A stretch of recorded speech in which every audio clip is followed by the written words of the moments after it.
Hello, this is Theo the Jynx, here for another story time. Today we will be reading The Edge of Tomorrow by SkyKitten, or our Blitz the Blue Cat. Alright, the following list of characters include Fox, also known as Kevin, Helix, Phoenix, Trixie, aka Trix, Knight, Luna, Ace, also known as Ariana, Kitty, Shadow, Skylar, Casey, AJ, Kaylee, Lexi, and Laurel. It's a couple of nicknames. As a side note, some of the characters are immune. This is a post-apocalyptic setting, zombies specifically. And let's just dive right into Chapter 1. Future. Kevin's point of view. Everything. Gone. All gone. The sky was light crimson. The clouds black. The trees lost their beauty. No leaves. This is almost lifeless, scorched earth. Just me, a pandemic, whatever I can find. I took whatever I found useful for my home. It's time for a new life. I had a few things. I had my grandfather's K-bar, my other grandfather's hatchet, and a 9mm from the neighbor's house. I grabbed a drawstring rag and threw in my phone and charger. There's no cell service in the post-pandemic, but I'm only using it because there still seems to be some working outlets, and the music store doesn't need service. The pandemic is a fungal infection that grows from the host brain and makes them hostile. It's kill or be killed in this world. I knew where to find things like guns, swords, and knives. I went for guns first. Currently unknown point of view. I walk onto US 1 with my drawstring Catalant bag over my shoulders and my sword strapped to my back, and I trip over the sidewalk, admiring the sky. In my opinion, it reminds me of the blood sort of color. I can imagine myself with the blood on my sword and possibly my clothes by the end of this post-apocalyptic environment. I only had my grandmother's sword, and some clothes I managed to scavenge just as my parents were being killed by the infection. I had to murder my own parents just to get out of that damn house alive. I'm on the run, lonely, looking for things to scavenge. I steal a glimpse to my right and see a figure walking towards me. I pull out my sword from the strap and have it down by my side, ready to fight the figure as it comes closer. "Who are you?" I shouted at the figure. "Drop your weapon now," I hear the figure say, and I can't seem to resist to obey, since I recognize the voice. "Fox, is that you?" I shout out to the figure. "How do you know me?" "Well, my nickname. But how do you know me?" I hear the figure say. "We're friends, remember? It's me, Soul. Or you might remember me as AJ. Kevin's point of view. "It's a dangerous world, boy. You better watch yourself." Not lowering my gun just yet, I stepped closer. Then a runner climbed out from under a car and charged towards AJ. He ducked as 3 shots rang out. It dropped and the other runners started charging after us. "Fucking run," I screamed. AJ's point of view. I listened to what Kevin said and dashed for my life. But luckily, I grabbed a few knives from my mother's wooden knife block and used them as projectiles to fend for myself, running and throwing as I go. All I hear is a few bangs, and I turn my head around to look at the pile of runners behind me. I put in my earbuds, listening to music I downloaded before the infection started, luckily some of my favorite songs, and walk towards Kevin. I pull out one earbud as soon as I get close. "Thanks for the help back there. I never could have done it without you, dude," I say, and punch Kevin in the arm.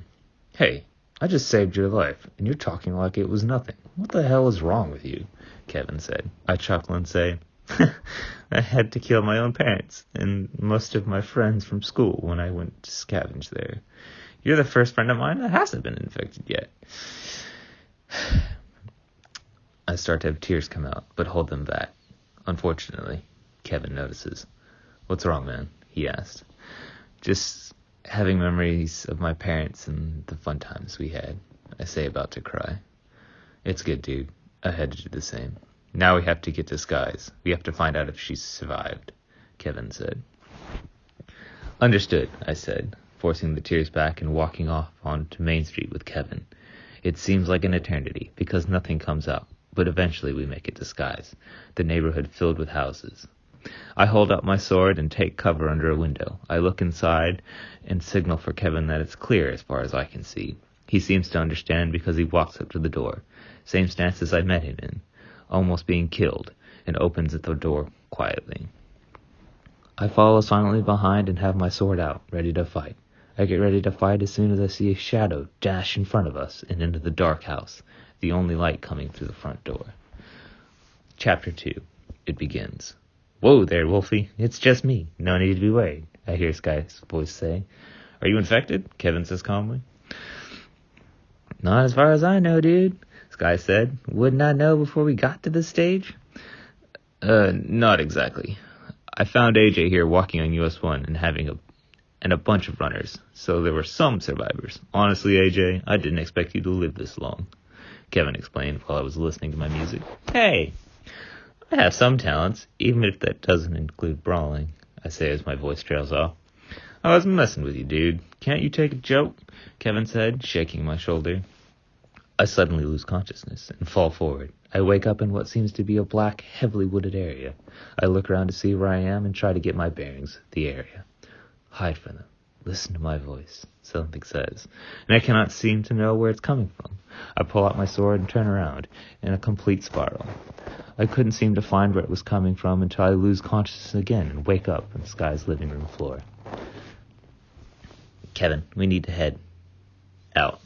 We'll be back, Tiger," I say as I head out the door.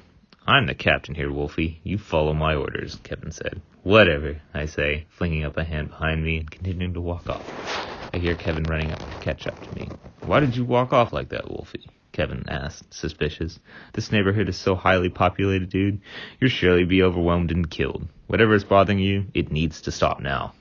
Life isn't a joke anymore, and it sure as hell isn't a repeat on this. It's kill or be killed. What we need are more weapons." Then I turn to face Guy. "Go get the butcher knife and a medium-sized knife from your kitchen's knife block. Then I'll give you a short lesson on how to use them right." "Can't do that." "Why not?" "My parents and sisters have to protect themselves, but they gave me one. How's this one do?" I inspected the knife. It was the perfect size and a curve just by the handle. "It's great. Now take them to the rest of your family. I need to see them." Then Kevin paused for a moment, looking as if he were terrified for the next few words. I need to see if they're infected. There's a way to know. It's a rash. You get it when you get bit. Then the people usually turn the very next day or just the day after. We also need more people to get to my next location to loot. And there's going to be so much food and weapons there. It'll be enough for your family and us too. But I have dibs on the semi-automatic guns. And one for your dad too. I have a special surprise for AJ when we get there. He wants a bow and arrow, but this one is better. Now take me to your family so I can question them and ask them to join. I walk into the room, overhearing the conversation, and ask Kevin, with my sword out, "What's the plan?" "We're heading upstairs to check on my family," Sky explained, as she led Kevin and I upstairs. Kevin's point of view. I pulled a Bluetooth speaker out from my drawstring bag and linked it to my phone. Then I started playing Seven Nation Army and walked into their attic where they were. I put the music on low volume as to not attract clickers, although any nearby clickers would surely hear it. Then I reached the top step and said, "First things first," as I run the show. As if I run the show. AJ's point of view. I watch as Kevin does this thing with Sky's family and stand guard at the door. I hear something moving below the attic where we are. "Shh," I say urgently. Kevin turned off the speaker.